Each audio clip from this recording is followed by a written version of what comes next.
हाँ भाई, हाँ भाई, आ रहा हूं आ रहा हूं आ रहा हूं आ रहा हूं, इधर इधर इधर इधर इधर। Yes yes yes yes yes. नमस्कार, आदाब, सत श्री अकाल, सभी का बहुत बहुत स्वागत है द्रोणा बैच के अंदर। और हमारा चैप्टर चल रहा है क्या? Current electricity. करंट इलेक्ट्रिसिटी चल रहा है और उसका है लेक्चर नंबर 2। उसका है लेक्चर नंबर 2 और मैं हूं तनुज बंसल। याद तो हो गई? हाँ, याद है, बिल्कुल याद है। तो इसमें हम बात करने वाले हैं सबसे पहले ना, एक शेर। शेर है, शेर नहीं है, एक बात है। बात क्या है?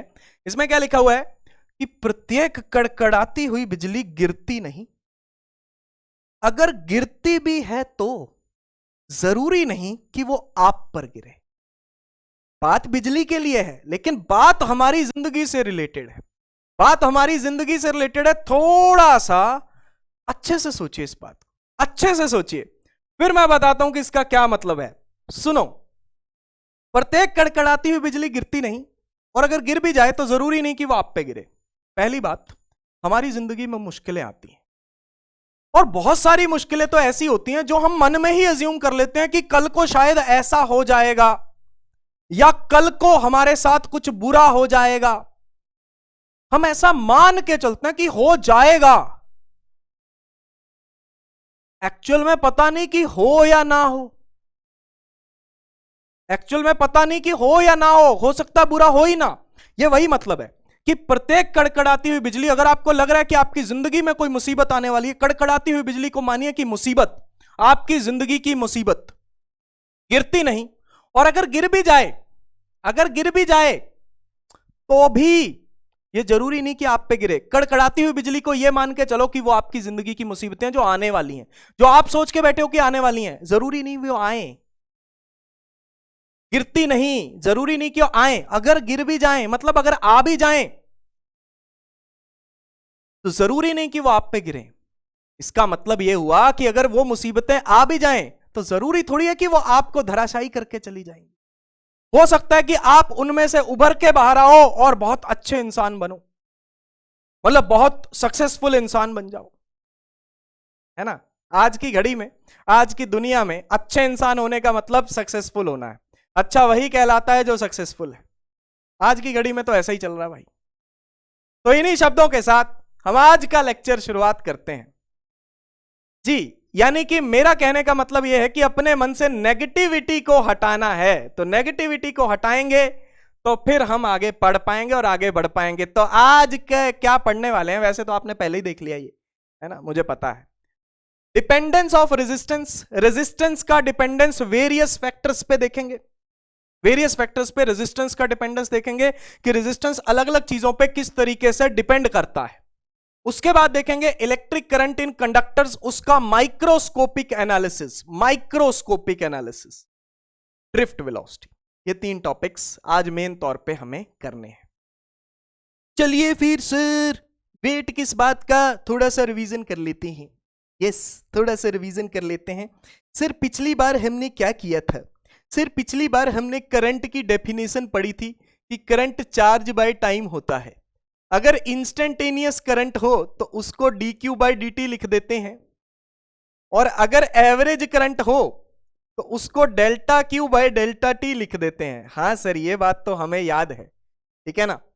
Charge upon time dq by dt, average delta Q by delta T. समझ गए? ये किया था हमने।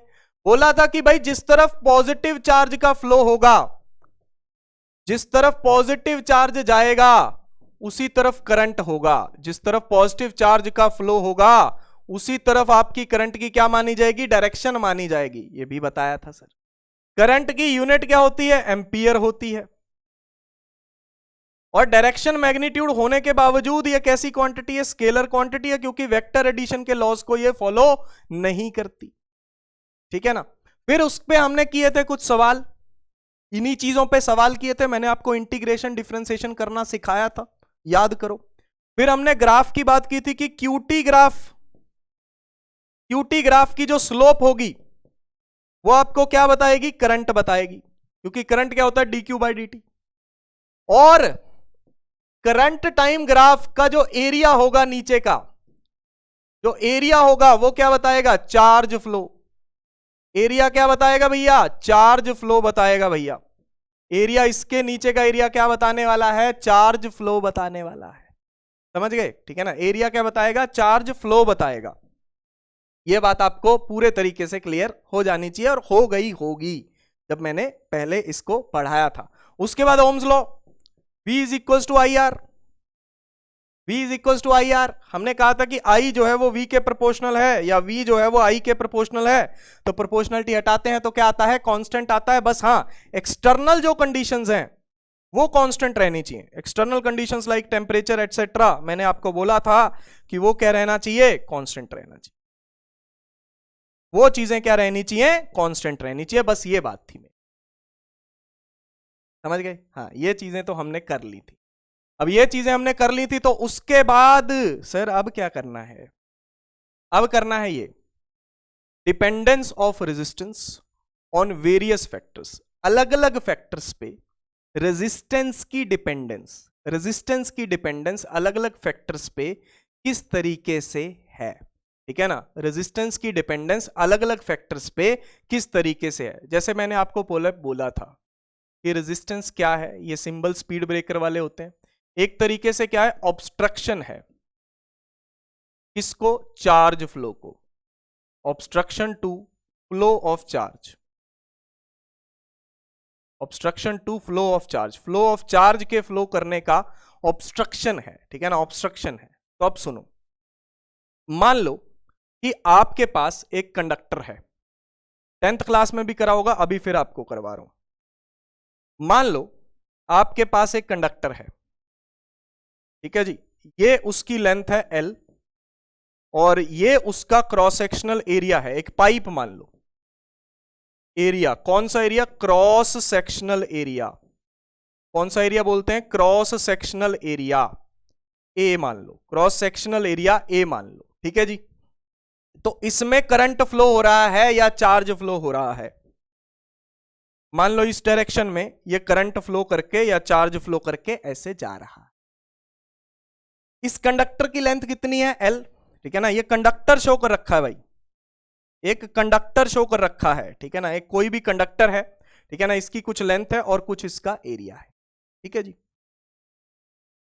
भाई जैसे सड़क होती है, ठीक है ना, एक बात सोचो, अगर सड़क लंबी है तो मेरे को मंजिल तक पहुंचने में ज्यादा टाइम लगेगा।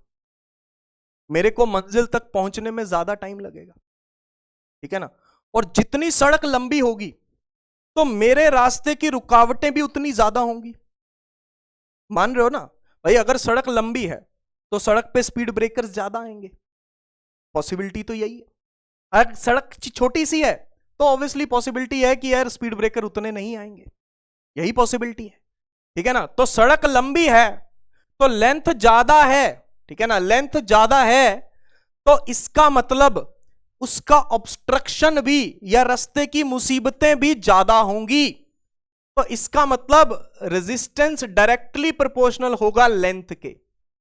डायरेक्टली प्रोपोर्शनल होगा लेंथ के। जितनी लंबी सड़क उतना ज्यादा टाइम लगेगा आपको मंजिल पे पहुंचने में।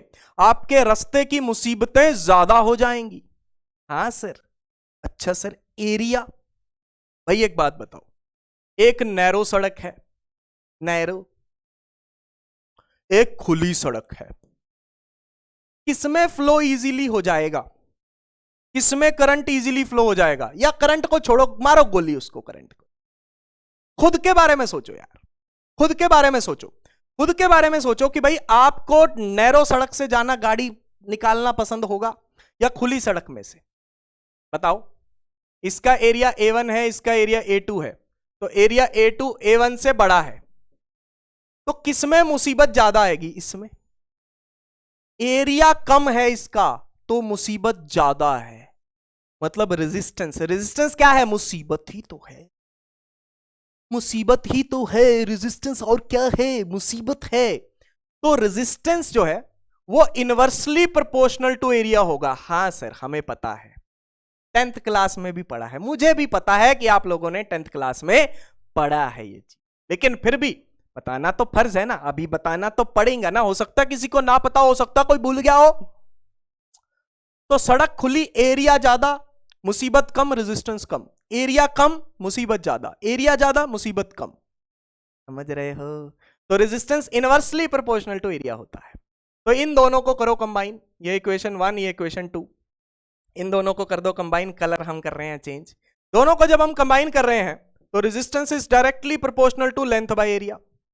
Resistance is directly proportional to length by area. तो प्रोपोर्शनलिटी हटा के क्या आएगा? कांस्टेंट आएगा। प्रोपोर्शनलिटी हटा के क्या आएगा भैया? कांस्टेंट आएगा। और वो प्रोपोर्शनलिटी हटा के जो कांस्टेंट आता है उसको क्या बोलते हैं? उस कांस्टेंट का नाम होता है रोह। उस कांस्टेंट का नाम होता है रोह। और रोह इसका सिंबल है और इसको बोला जाता है रेजिस्टिविटी। इसको बोला जाता है रेजिस्टिविटी। रेजिस्टिविटी सिंबल क्या होता है? सिंबल को प्रोनाउंस कैसे करते हैं?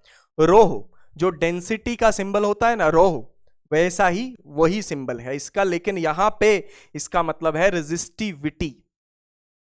फिर ये क्या चीज हुई? बात करेंगे। सबसे पहले तो आपको यह समझ में आना चाहिए कि रेजिस्टेंस का फॉर्मूला बन गया है हमारे पास rho L by A. Rho L by area.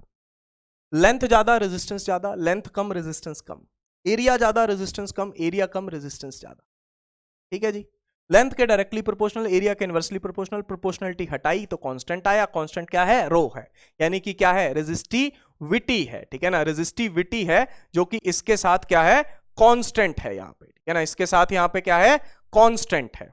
अच्छा सर, अब सुनो आगे। सर ये रेजिस्टिविटी है क्या? ये रेजिस्टिविटी है क्या वो समझो। देखो यार, रेजिस्टिविटी जो है ये प्रॉपर्टी है। It is a property of material of conductor. Property of material of conductor. ये मटेरियल पे डिपेंड करती है। ये मटेरियलिस्टिक प्रॉपर्टी है। ये मटेरियल पे डिपेंड करती है।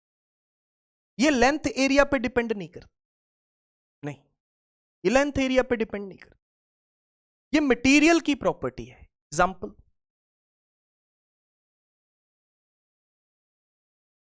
कॉपर की अगर बात करें, कॉपर बहुत अच्छा कंडक्टर है, वेरी गुड कंडक्टर, तो इसकी रेजिस्टिविटी लो होगी।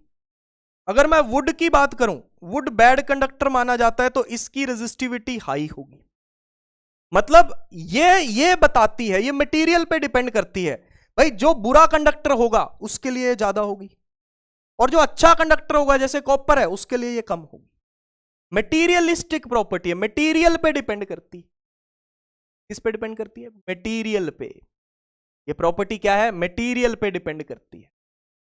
ये ज्यादा, रेजिस्टिविटी ज्यादा, तो रेजिस्टेंस भी चीज का क्या होगा? ज्यादा होगा सर। बिल्कुल ज्यादा होगा। उस चीज का रेजिस्टेंस क्या होगा? ज्यादा होगा।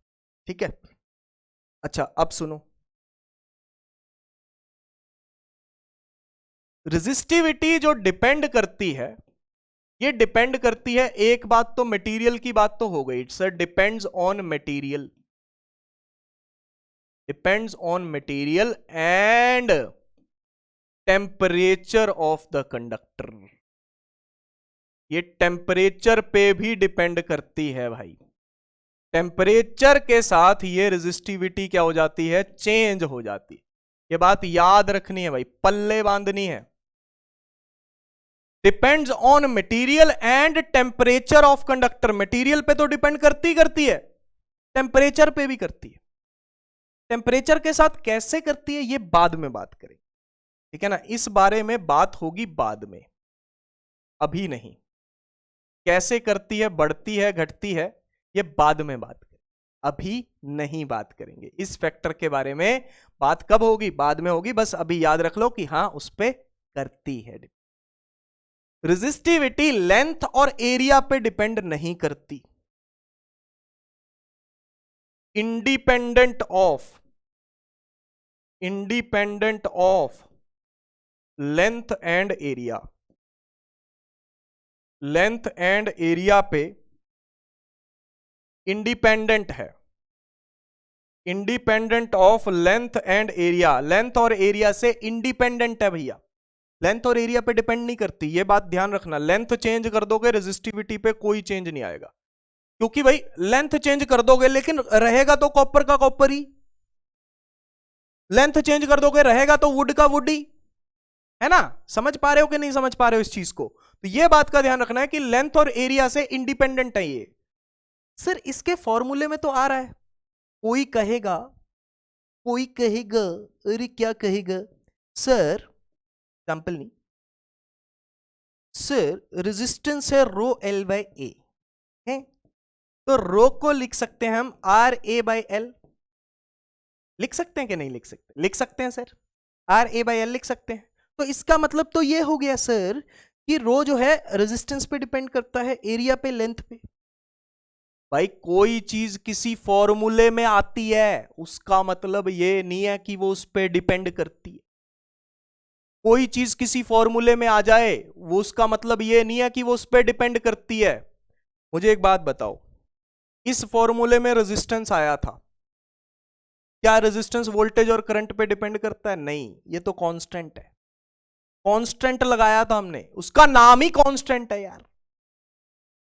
समझ पा रहे हो? वोल्टेज और करंट पे डिपेंड नहीं करता रेजिस्टेंस, ठीक है ना। सिमिलरली ये रेजिस्टिविटी के फॉर्मूले में एरिया लेंथ आ जाता है, लेकिन इन पे डिपेंड नहीं करता, क्योंकि रेजिस्टिविटी क्या चीज थी?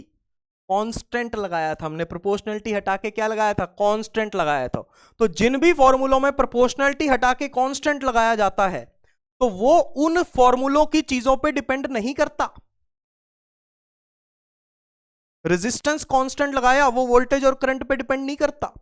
ये रेजिस्टिविटी कांस्टेंट लगाई लेकिन ये लेंथ और एरिया पे डिपेंड नहीं करती। समझ गए? तो सिमिलरली यहां पे लिख सकते हो, similarly resistance independent of voltage and current. Resistance जो है वो वोल्टेज और करंट से इंडिपेंडेंट है। रेजिस्टेंस जो है वो वोल्टेज और करंट से इंडिपेंडेंट है। समझे भाई? रेजिस्टेंस जो है वो वोल्टेज और करंट से क्या है? इंडिपेंडेंट है भाई। क्लियर हो गई बात? क्लियर है? हाँ, ये भी बात ध्यान रखनी है, क्योंकि resistance sir formula V by I होता है। ये तो कांस्टेंट है, ये तो कांस्टेंट है, इस पे डिपेंड नहीं करता। अगर वोल्टेज डबल हो गई तो करंट भी डबल हो जाएगा, 2V हो जाएगा 2I हो जाएगा, कोई फर्क नहीं पड़ रहा, रेजिस्टेंस उतना ही रहेगा। अगर वोल्टेज ट्रिपल हो गई करंट भी ट्रिपल हो जाएगा, रेजिस्टेंस उतना ही रहेगा। समझ पा रहे हो? समझ पा रहे हो कि नहीं समझ पा रहे हो कि कौन सी चीज किस पे डिपेंड करती है? ये ध्यान में रहना चाहिए आपके। तो चलो थोड़ा सा समराइज करते हैं अब। रेजिस्टेंस का फॉर्मूला है रो एल बाई ए, ठीक है ना। रेजिस्टिविटी किस पे डिपेंड करती है? मटेरियल पे, और किस पे? टेम्परेचर पे। मटेरियल पे और टेम्परेचर पे। रेजिस्टेंस किस पे डिपेंड करता है? लेंथ पे,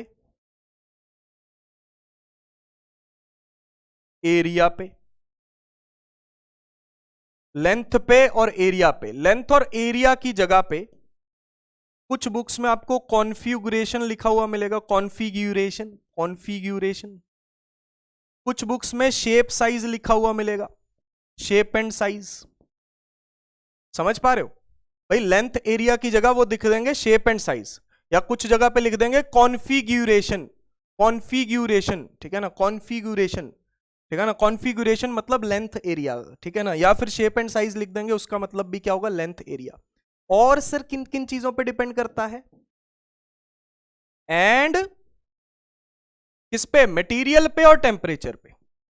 and material and temperature, and material and temperature. Material और टेम्परेचर पे डिपेंड करता है भाई, मटेरियल पे और टेम्परेचर पे डिपेंड करता है भाई, मटेरियल और टेम्परेचर पे डिपेंड करता है। क्रिस्टल क्लियर है ये बात? क्रिस्टल क्लियर है ये बात, है ना। मटेरियल और टेम्परेचर पे डिपेंड करता है भाई, ये बात आपको ध्यान में रखनी है, बिल्कुल रखनी है, ठीक है जी।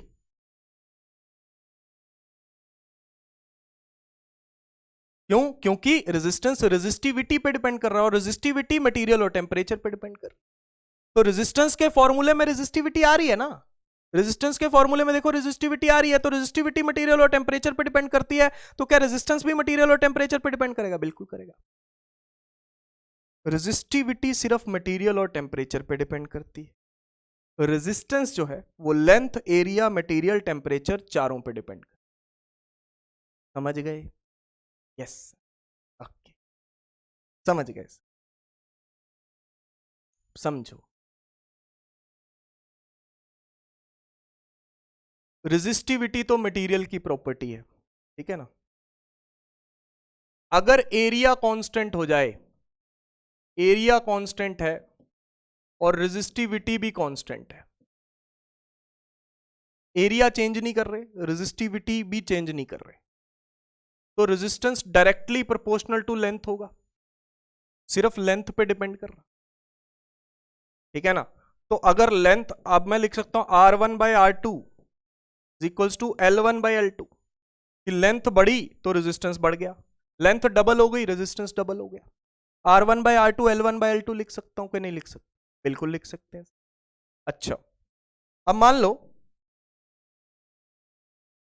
कि इफ लेंथ कांस्टेंट, लेंथ और रेजिस्टिविटी कांस्टेंट हो गए, तो रेजिस्टेंस क्या बचा? Inversely proportional to area, inversely proportional to area. इसका मतलब ये हुआ R1 बाय R2 क्या बन जाएगा? A2 bye A1। क्या बन जाएगा? A2 बाय A1 बन जाएगा भाई। क्या बन जाएगा? A2 बाय A1 बन जाएगा। अगर लेंथ और रेजिस्टिविटी कांस्टेंट है तो R1 bye R2 A2 bye A1 बन जाएगा भाई। यस सर, समझे? उल्टा हो जाएगा, उल्टा हो जाएगा, ज्यादा एरिया कम रेजिस्टेंस, कम एरिया ज्यादा रेजिस्टेंस। अच्छा, किसी जगह पे कुछ अलग अलग वर्ड्स लिखे हो, वो वर्ड्स मैं आपको अगले पेज पे बता देता हूं। When mentioned,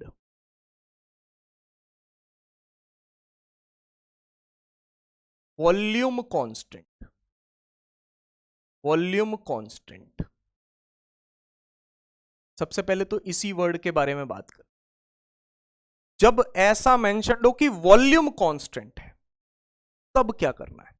and resistivity, resistivity तो कांस्टेंट मान के ही चल रहे हैं, ये तो मटेरियल की प्रॉपर्टी है। जब तक ना बोला जाए कि मटेरियल चेंज हो रहा है, कॉपर की जगह सिल्वर कर दिया, सिल्वर की जगह गोल्ड कर दिया, तार जो है कॉपर की जगह सिल्वर की बना ली, सिल्वर की जगह गोल्ड की बना ली, जब तक ऐसा ना बोला जाए, जब तक ऐसा ना बोला जाए तो रेजिस्टिविटी को क्या मान के चलेंगे?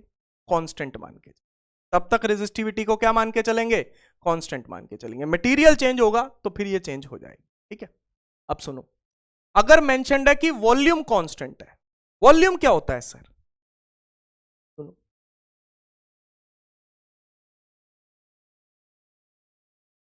ध्यान से देखो इधर। अगर मेंशन्ड है कि वॉल्यूम कांस्टेंट है, वॉल्यूम क्या होता है?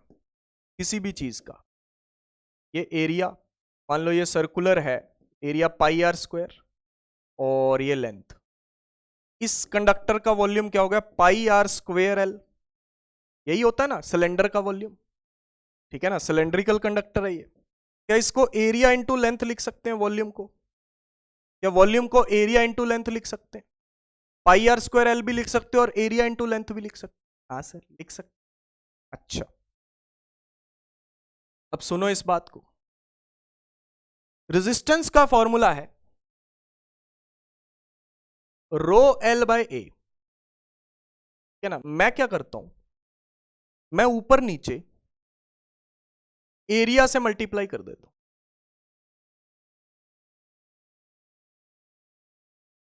कोई फर्क पड़ा? नहीं। ऊपर नीचे मैंने एरिया से मल्टीप्लाई कर दिया, कोई फर्क नहीं पड़ा। लेंथ इंटू एरिया, और यहां पे area into area, length into area, area into area, ठीक है ना। तो लेंथ इंटू एरिया क्या बन गया? वॉल्यूम। और नीचे क्या बन गया? एरिया का स्क्वायर। नीचे क्या बन गया? एरिया का स्क्वायर। तो अब ये दोनों चीजें तो कांस्टेंट है, ये दोनों चीजें तो कांस्टेंट है, तो रेजिस्टेंस इनवर्सली प्रोपोर्शनल आ गया एरिया के स्क्वायर के। सर ये क्या हो गया? भैया ये इस बात पे डिपेंड करता है कि हमें क्वेश्चन में कांस्टेंट क्या चीज थी। अगर आपको क्वेश्चन में ये कह रखा है कि लेंथ और रो कांस्टेंट है, लेंथ कांस्टेंट दी है, रो तो चलो है ही हमेशा, अगर आपको लेंथ कांस्टेंट दी तो इनवर्सली प्रोपोर्शनल टू।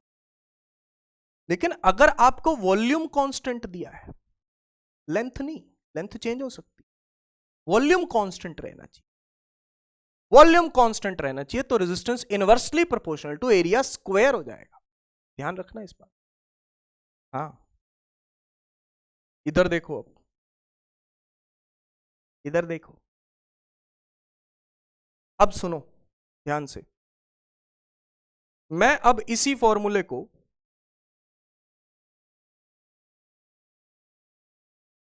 ऐसे करता हूं कि ऊपर नीचे लेंथ से मल्टीप्लाई कर देता हूं,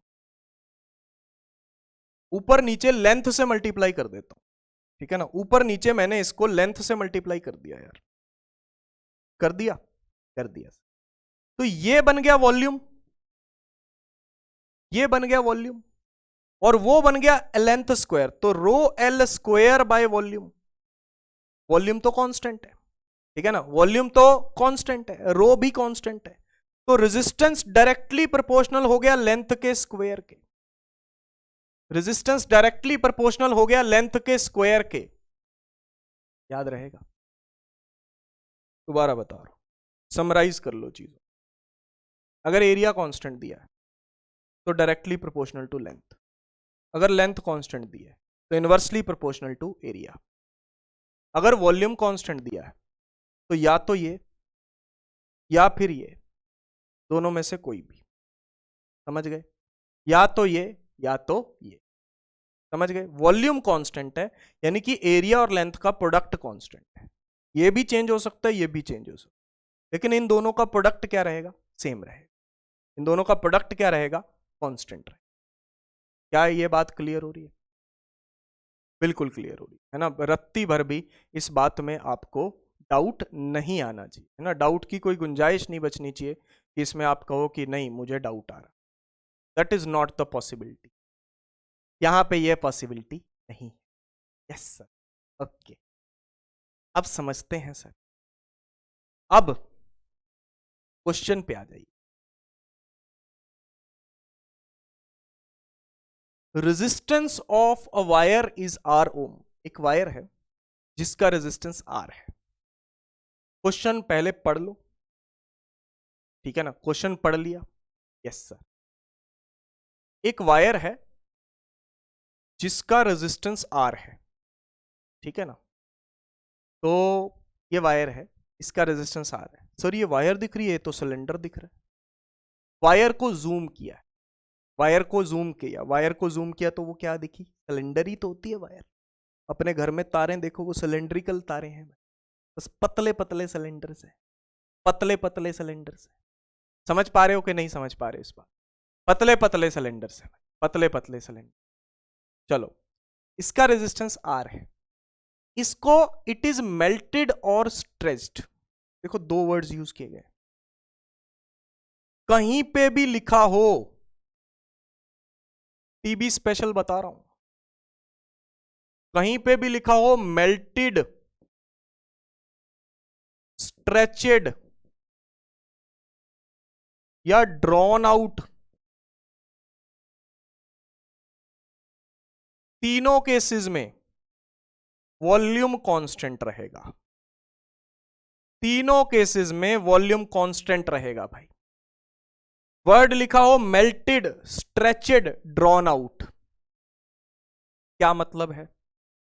मेल्ट करने का मतलब है कि भाई इसको मेल्ट किया, स्ट्रेचेड या मेल्टेड या स्ट्रेचेड, स्ट्रेचेड मतलब खींच लिया। अब मान लो इसको स्ट्रेच किया है, ठीक है ना, मेल्टेड के बारे में भी बता रहा हूं। मान लो इसको स्ट्रेच किया, स्ट्रेच कर दिया, इसको n टाइम्स कर दिया, इसकी लेंथ लंबी कर दी, तो इसका एरिया कम हो जाएगा कि नहीं हो जाएगा? जब इसको स्ट्रेच किया तो लेंथ बढ़ गई लेकिन एरिया कम हो गया, लेंथ बढ़ गई लेकिन एरिया कम हो गया। जब इसको स्ट्रेच किया तो लेंथ बढ़ गई, एरिया कम हो गया। यही मेल्ट करने पे भी होगा। मेल्ट जब हमने इसको किया उसके बाद इसकी लेंथ बढ़ा दी हमने, लेकिन वॉल्यूम तो उतना ही है ना मटेरियल का। भाई आपने किसी चीज को मेल्ट कर दिया, आपके पास वॉल्यूम थोड़ी ज्यादा आ जाएगा। मान लो आपने कॉपर को मेल्ट किया तो मेल्ट होके 2 लीटर का कॉपर बना, तो जब आप दोबारा उसकी वायर बनाओगे तो रहेगा तो पूरा वॉल्यूम 2 लीटर ही ना, चाहे मेल्ट करो चाहे स्ट्रेच करो। स्ट्रेच होने से क्या होगा, एरिया बढ़ गया, मतलब एरिया कम हो गया, लेंथ बढ़ गई, वॉल्यूम कांस्टेंट रहा। एरिया और लेंथ का प्रोडक्ट कांस्टेंट रहेगा, एरिया और लेंथ का प्रोडक्ट क्या रहेगा, कांस्टेंट रहेगा। यही चीज ड्रॉन आउट अगर लिखा होता तो उसमें भी होती। समझ गए? टीबी स्पेशल है, याद रखना, ठीक है ना, स्टार बना दे। अब इस केस में लेंथ को कितना कर दिया भाई, stretch it to n times its original length. L थी, अब NL हो गई, L थी अब NL हो गई भाई, ठीक है जी। तो नया रेजिस्टेंस क्या होगा, कौन सा फॉर्मूला लगाएंगे, लेंथ वाला, ये देखो दिख रहा है, हाँ।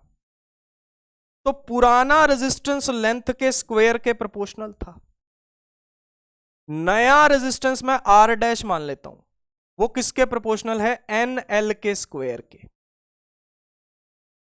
समझ में आया?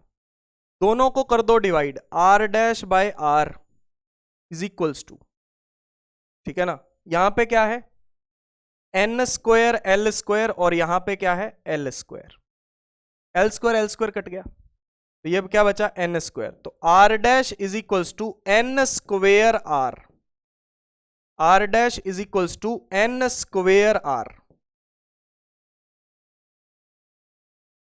समझ गए? कुछ नहीं किया भैया, भाई L की जगह NL हो गया। अब खुद सोचो ना, बस N स्क्वायर एक्स्ट्रा आ गया कि नहीं आ गया, मुझे ये बताओ, N स्क्वायर एक्स्ट्रा आ गया, बस वही आंसर, खत्म। तो रेजिस्टेंस, नया रेजिस्टेंस N स्क्वायर R हो गया। अब कुछ लोग इसमें सोचेंगे, ये 2017 में आया था क्वेश्चन, कुछ लोग इसमें सोचेंगे कि सर लेंथ n टाइम्स हो गई, लेंथ n टाइम्स हो गई तो रेजिस्टेंस भी n टाइम्स हो जाएगा। हो सकता आप ये टिक कराओ, ये नहीं करना भाई, ये टिक नहीं करना गलती से भी, क्योंकि इसमें वॉल्यूम कांस्टेंट है। समझ गए? या तो ये वर्ड ना दिए होते, ये बातों का ध्यान रखना है। तो आंसर n स्क्वायर है, क्योंकि लेंथ भी बढ़ रही है और एरिया भी कम हो रहा है, लेंथ भी बढ़ रही है और एरिया भी कम हो रहा है, ये फैक्टर है भाई। समझे? यस सर, समझ गए, बिल्कुल समझ गए, 100% समझ गए, बहुत अच्छे, ग्रेट, एब्सोल्युटली ग्रेट। अगले सवाल पे, 2013 में सवाल आया था, wire of resistance 4 ohm is stretched to twice its original length, the resistance of the stretched wire will be. अब इसको ट्वाइस किया है, पहले कितना किया था, n टाइम्स किया था, अब इसको क्या किया, ट्वाइस किया है। तो अभी तो किया हमने n स्क्वायर R, कितना किया है, ट्वाइस, तो n की वैल्यू 2, तो R dash is equals to 2 का स्क्वायर R, यानी कि 4R। पहले वैल्यू कितनी थी, 4, अब कितनी हो गई, 16, खत्म।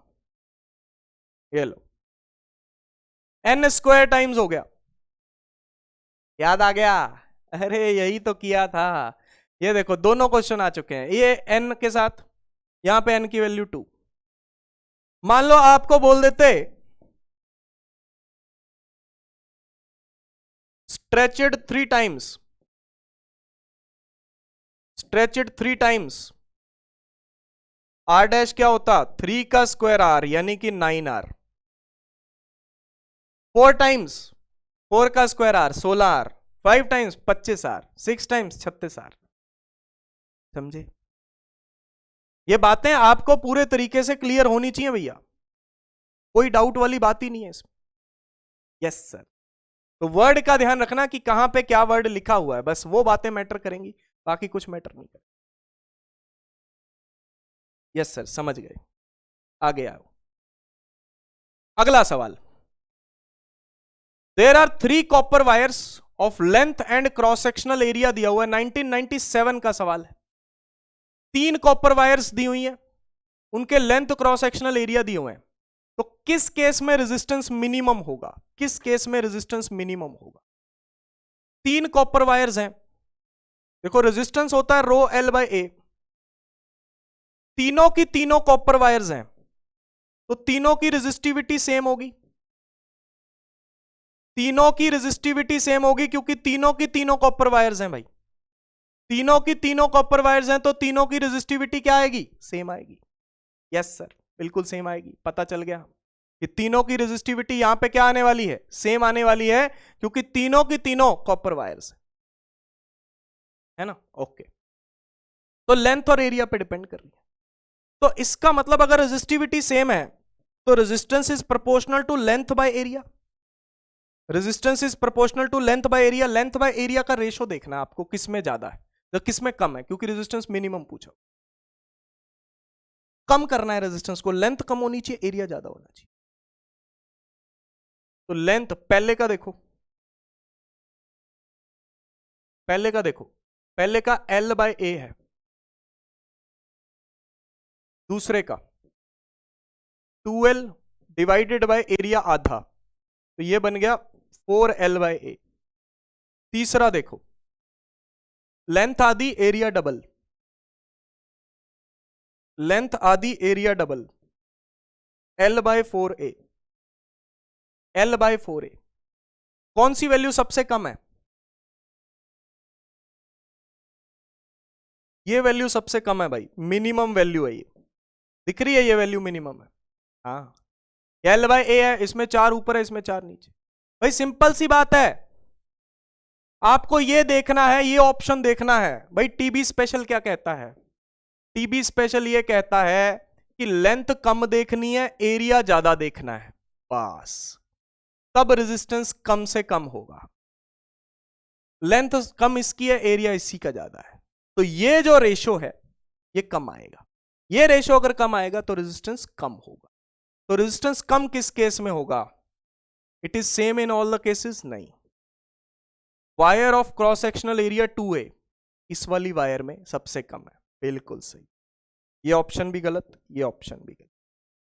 एरिया ज्यादा लेंथ कम, तब रेजिस्टेंस मिनिमम होगा।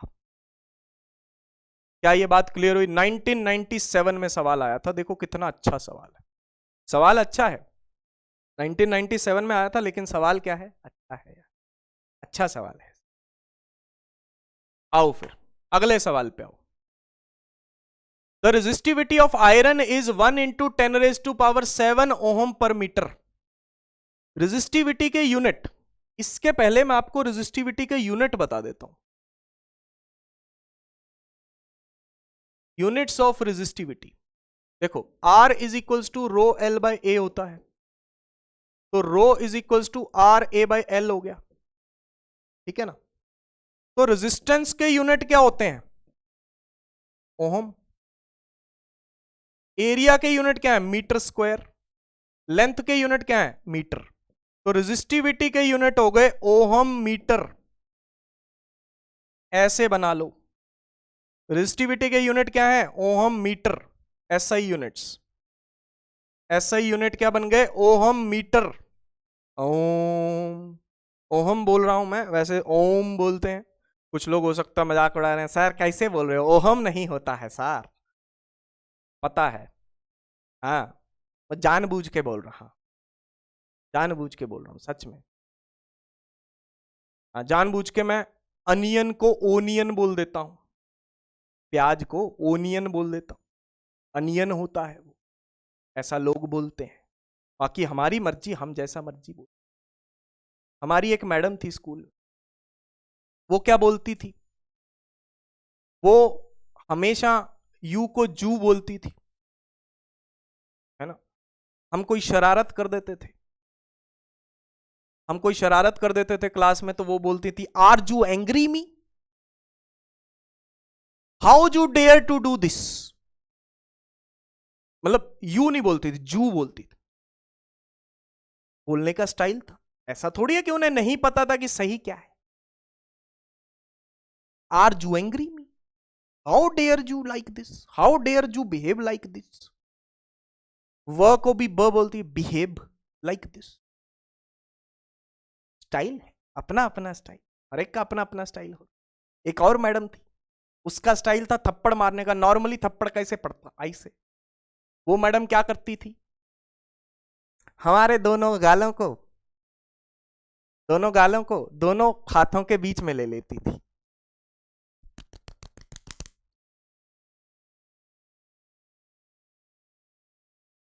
इधर से भी थप्पड़ पड़ रहे हैं बंदे के, इधर से भी थप्पड़ पड़ रहे हैं, खत्म।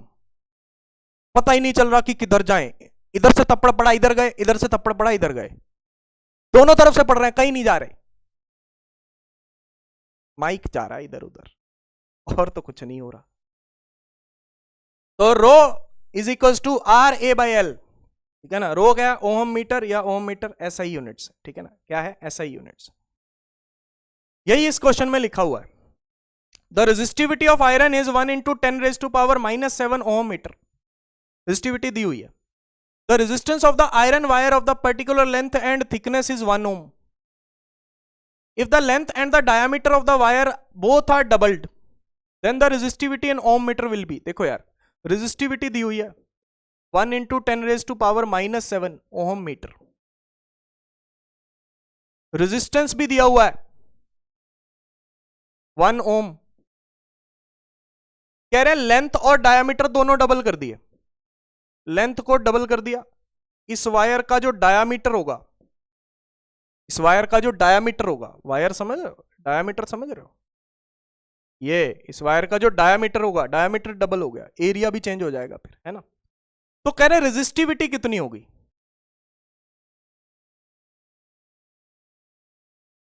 देखो क्या देखो sir, independent of area and length, independent of length and area. ये लेंथ और एरिया पे डिपेंड ही नहीं करती, करते रहो चेंज लेंथ और एरिया को, ये तो यही रहेगी, खत्म खत्म। समझे? समझे कि नहीं समझे? समझ गए सर?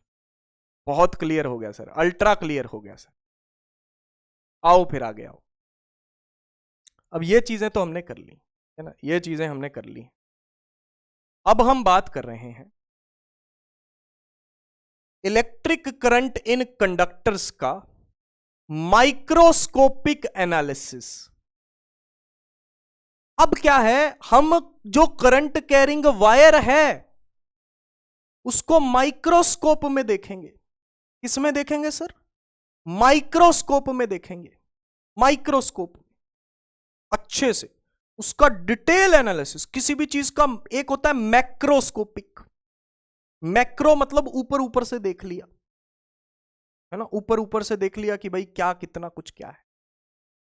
माइक्रोस्कोपिक होता है कि डिटेल में देख रहे, डिटेल, बहुत माइन्यूट डिटेल,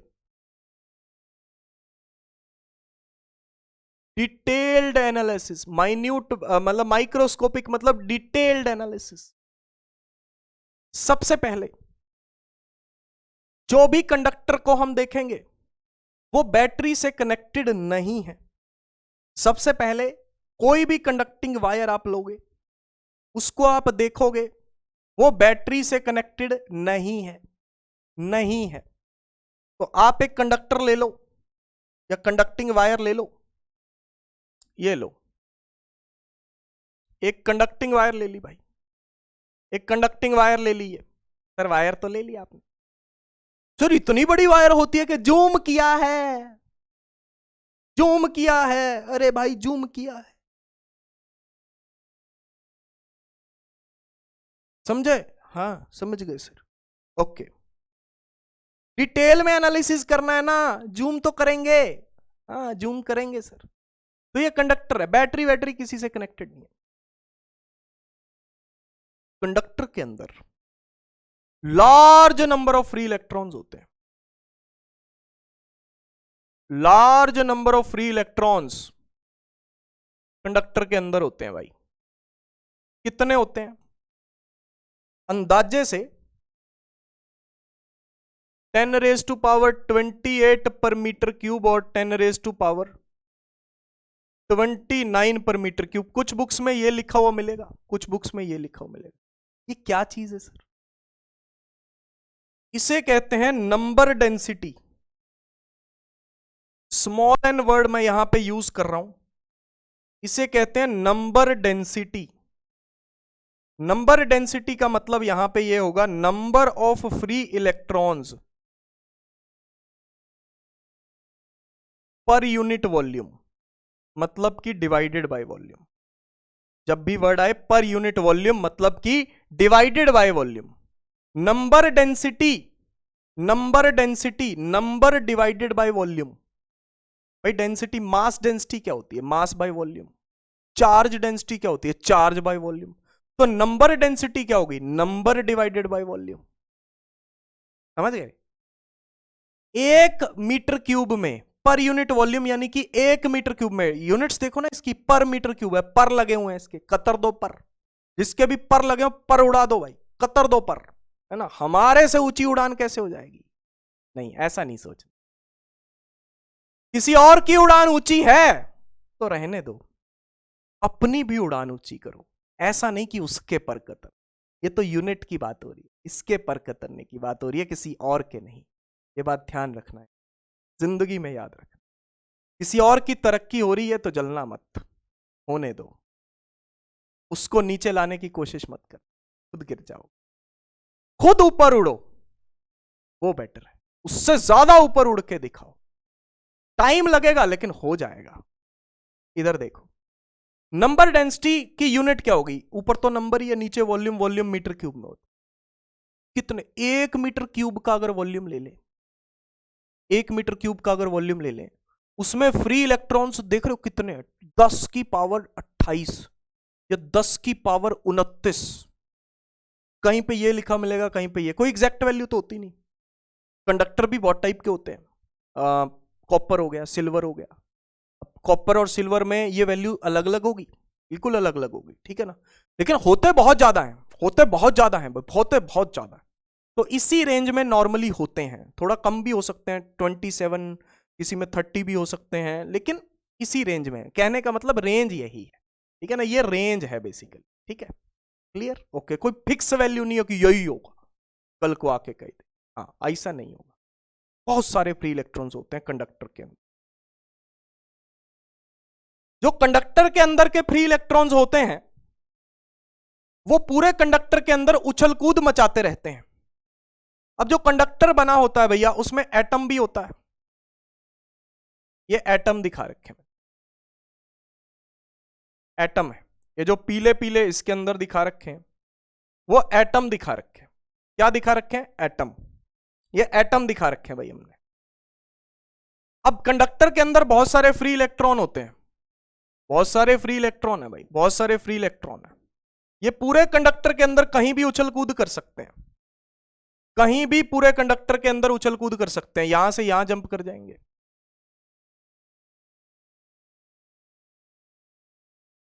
यहां से यहां जंप कर गए, यहां से यहां जंप कर गए, यहां से यहां जंप कर गए, यहां से यहां जंप कर गए।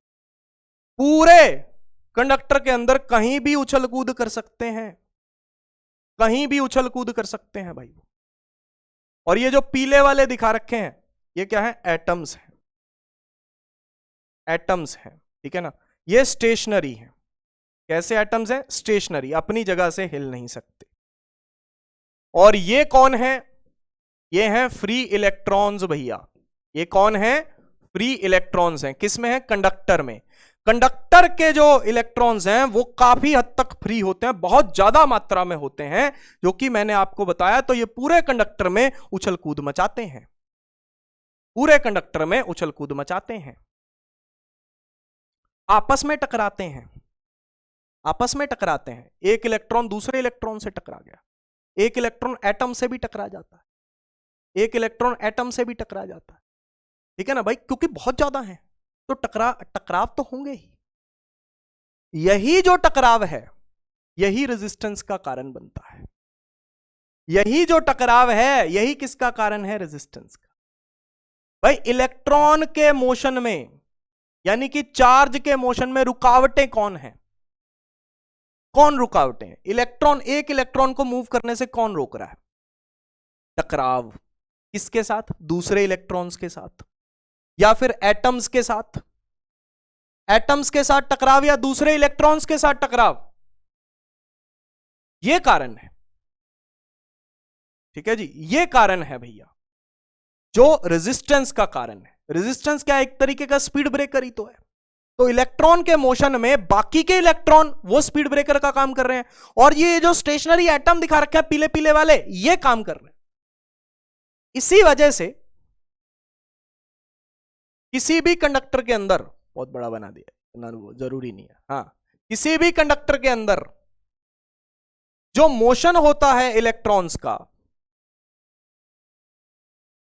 वो जिगजैग होता है, टकराते रहते हैं।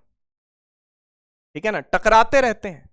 तो इनका जो मोशन होता है वो जिगजैग मोशन होता है। ये सारी चीजें मैं आपको लिखवाऊंगा, लिखी हुई हैं सारी चीजें, अगली स्लाइड में ये सारी चीजें लिखी हुई हैं, तो घबराना मत।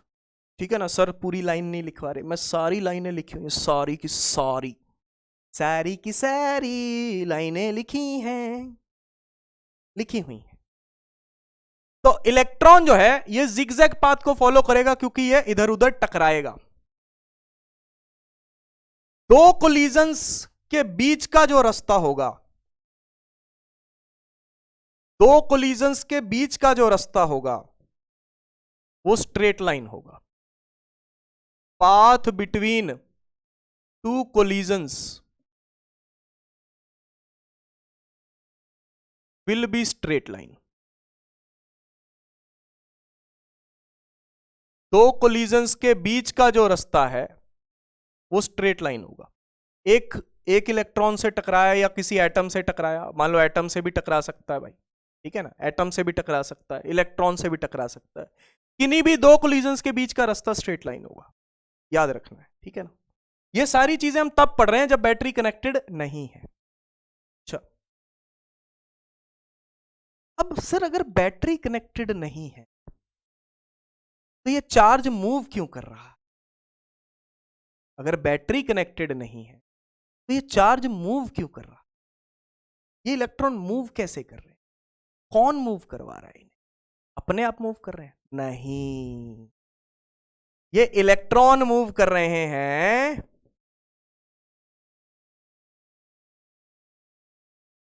Due to random thermal motion, due to random thermal motion, random thermal motion, यानी कि टेम्परेचर की वजह से। किसकी वजह से? टेम्परेचर की वजह से इलेक्ट्रॉन मूव कर रहे हैं भाई। टेम्परेचर की वजह से इलेक्ट्रॉन्स के पास क्या आ रही है? काइनेटिक एनर्जी आ रही है। जैसे गर्मी है, मैं इस रूम में, अभी ठंड है, इतनी ज्यादा ठंड है, बारिशें भी अभी बहुत हो रही हैं, इतनी ज्यादा ठंड है कि मुझे बिना एसी के भी ठंड लग रही। ठीक है, अब इसी रूम में गर्मी हो जाए, इधर उधर भागने लगूंगा मैं, अरे निकालो निकालो मुझे, निकालो यहां से, वापस निकालो। आग लग जाए, मान लो, अरे मान लो, मैं कोई ऐसा नहीं है कि यहां पे आग लगाना चाहिए, समझ रहे हो? हाँ, तो एकदम से आग लगने लग जाए तो इधर उधर भागने लगेंगे सभी लोग। मान लो बहुत सारे लोग हैं इस कमरे में, बहुत इधर उधर भागने लगेंगे। समझ पा रहे हो इस चीज को? यही चीज यहां पे है कि ये जो इलेक्ट्रॉन्स है ये मूव क्यों कर रहे हैं? फ्री तो है, चलो ठीक है, लेकिन मूव क्यों कर रहे हैं? टेम्परेचर की वजह से। कोई ना कोई तो टेम्परेचर होगा ना। अभी रूम टेम्परेचर मान लो 25 डिग्री सेल्सियस है, 26 है, मान लो 27 डिग्री सेल्सियस, तो कुछ ना कुछ टेम्परेचर जो होगा, यानी कि थर्मल, थर्मल जहां पे वर्ड आ गया यानी कि टेम्परेचर की बात हो रही है, थर्मल यहां पे वर्ड आ गया यानी कि टेम्परेचर की बात हो रही है। रैंडम मोशन है, रैंडम, इधर उधर इधर उधर इधर उधर रैंडम मोशन है। किसकी वजह से? टेम्परेचर की वजह से। टेम्परेचर की वजह से इनके पास काइनेटिक एनर्जी, इनके पास काइनेटिक एनर्जी है भाई। काइनेटिक एनर्जी पर मॉलिक्यूल, ये थर्मोडायनेमिक्स में पढ़ते हैं हम, होती है 3/2 kT।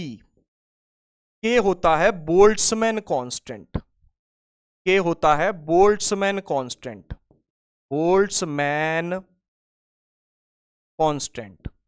बोल्ट्जमैन कांस्टेंट इसकी वैल्यू होती है 1.38 इंटू 10⁻⁻23 जूल पर केल्विन। ये कहां से आती है? गैस कांस्टेंट को एवोगैड्रो नंबर से डिवाइड करने से। ये यूनिवर्सल गैस कांस्टेंट होता है ना 8.314, उसको एवोगैड्रो नंबर से जब हम डिवाइड करते हैं तो ये बोल्ट्जमैन कांस्टेंट आता है। ठीक है जी, याद रहेगा। हाँ, ये कब पढ़ा? थर्मोडायनेमिक्स चैप्टर में, कि टेम्परेचर अगर बढ़ेगा तो काइनेटिक एनर्जी बढ़ेगी। सिंपल सी बात मैं आपको यह समझाना चाहता हूं इससे, कि टेम्परेचर अगर बढ़ेगा तो काइनेटिक एनर्जी बढ़ेगी, तो रैंडम मोशन बढ़ जाएगा। रैंडम मोशन बढ़ जाएगा, रैंडम मोशन बढ़ जाएगा।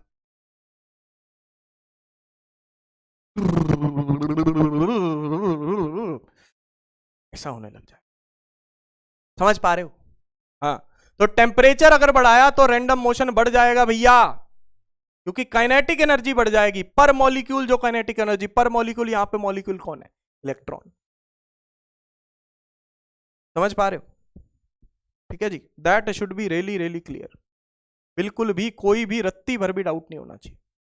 डाउट की कोई गुंजाइश बचती नहीं। डाउट होगा क्यों? गुंजाइश कहां है? पर गुंजाइश ही नहीं है, बिल्कुल यार। तो गुंजाइश ही नहीं है तो फिर डाउट होना भी नहीं चाहिए। चलो, ये बात भी समझ में आ गई। अब सुनो आगे। अब ये रैंडम मोशन के दौरान जो कोलिजन्स हो रहे हैं, क्या यही रेजिस्टेंस का कारण है? क्या यही रेजिस्टेंस का कारण है? बिल्कुल यही कारण। अच्छा सर, ये बात भी समझ। सर फिर करंट क्यों नहीं है? करंट क्यों नहीं है? चार्ज का, आपने कहा कि चार्ज का जो मोशन है, अगर चार्ज फ्लो करता है तो उसे करंट कहते हैं।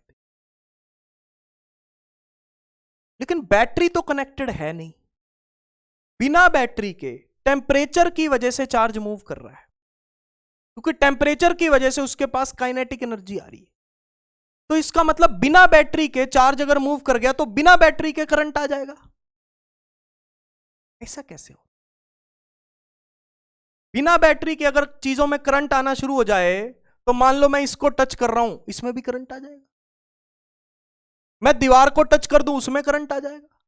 मैं किसी भी चीज को टच कर दूं, मैं खुद को टच कर लूं, मुझे ही करंट लग जाएगा। ऐसे तो पागल हो जाएंगे यार।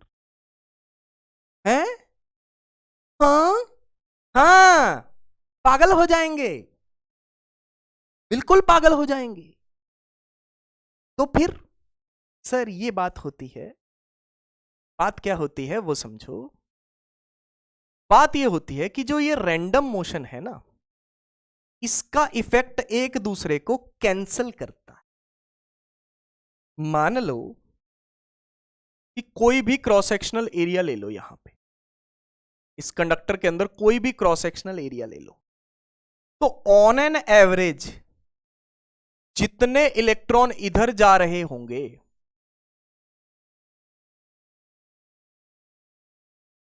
उतने ही इलेक्ट्रॉन इधर भी आ रहे होंगे। जितने इलेक्ट्रॉन इधर जा रहे होंगे उतने ही इलेक्ट्रॉन इधर भी आ रहे होंगे। जितने ऐसे जा रहे होंगे उतने ही ऑपोजिट ऐसे भी आ रहे होंगे। समझ पा रहे हो?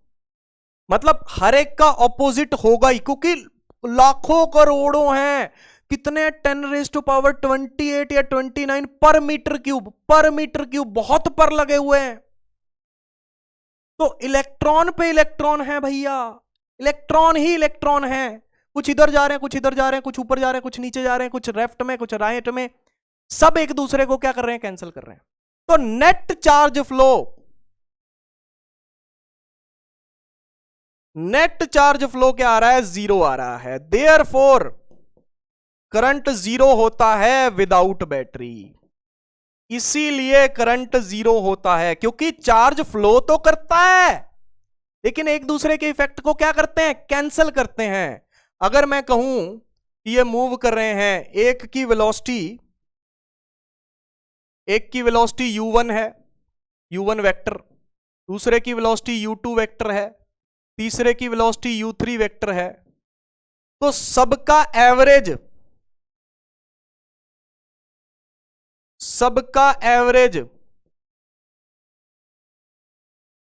अप टू n, सबका एवरेज आपको 0 मिलेगा।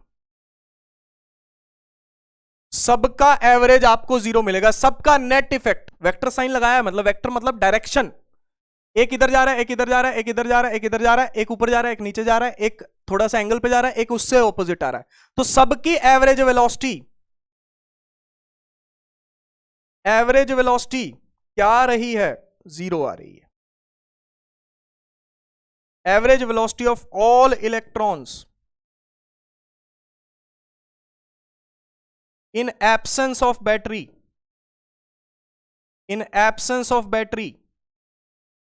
या आइसोलेटेड कंडक्टर बोलो तो 0 है।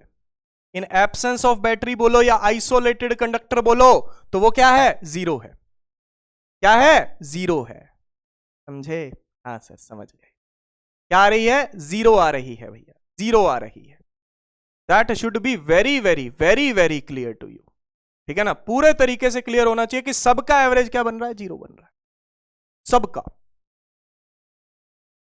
सब एक दूसरे को कैंसिल कर रहे हैं। ओवरऑल करंट भी क्या बन रहा है? 0 बन रहा है, क्योंकि नेट चार्ज फ्लो 0 हो रहा है। ठीक है ना? नेट चार्ज फ्लो 0 हो रहा है। ठीक है ना? Net charge flow that is becoming 0। Clear? तो ये सारी चीजें मैंने आपको यहां पे लिखी हुई हैं।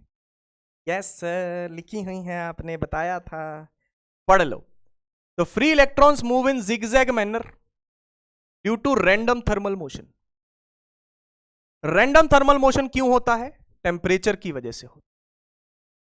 N electron can collide with other electrons and stationary atom. Electron किसके साथ कोलाइड कर सकता है? दूसरे इलेक्ट्रॉन्स के साथ और स्टेशनरी एटम्स के साथ। The path between two collisions in absence of battery is straight line. Path कैसा होता है? स्ट्रेट लाइन होता है। Random thermal speed is of the order of 10⁵ metre per second at normal temperature. Normal मतलब 25, 26, 27 degree Celsius, इसको normal मान के चलो। ठीक है ना? तो इस रेंज में, ठीक है ना, इस रेंज में ये क्या होता है? तो हमारे पास 10⁵ metre per second, 10⁵ metre per second, ठीक है ना, बहुत ज्यादा होती है, वेरी हाई। ये जो रैंडम स्पीड होती है बहुत ज्यादा होती है, लेकिन एक दूसरे को कैंसिल करती है, एक दूसरे को कैंसिल करती है, इसीलिए हमें इफेक्ट फील नहीं होता, वरना तो बहुत ज्यादा है, बहुत ज्यादा है, वेरी हाई। अब ये नहीं है कि फिक्स है कोई, ये हर मटेरियल की थोड़ी बहुत अलग अलग हो सकती है, कॉपर की अलग होगी, सिल्वर की थोड़ी सी अलग होगी, ऑर्डर है ये, ऑर्डर मतलब इस रेंज में, ऑर्डर मतलब इस रेंज में है।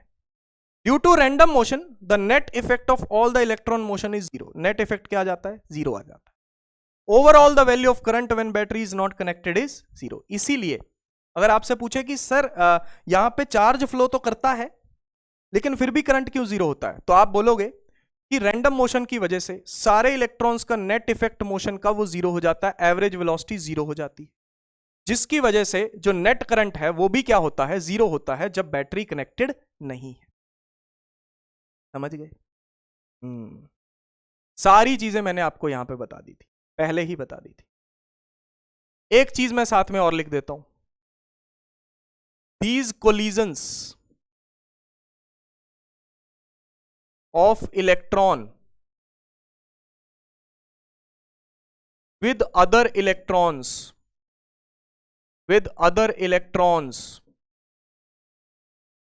and stationary atoms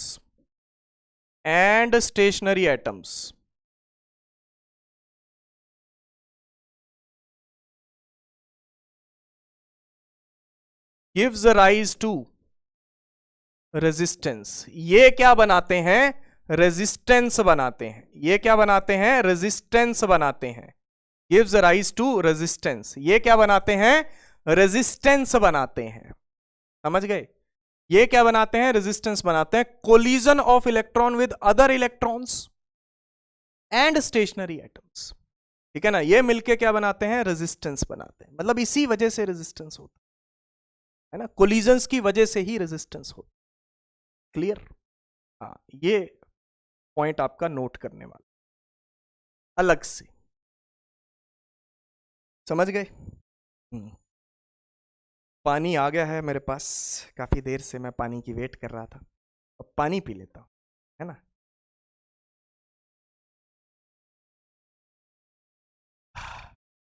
वाह,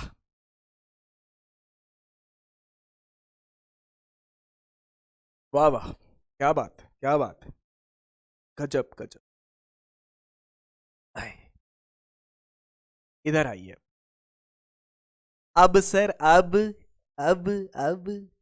बता रहे हैं ना, अब क्या करेंगे? कंडक्टर के साथ बैटरी कनेक्ट करेंगे। अब कंडक्टर के साथ बैटरी क्या करेंगे? कनेक्ट करेंगे।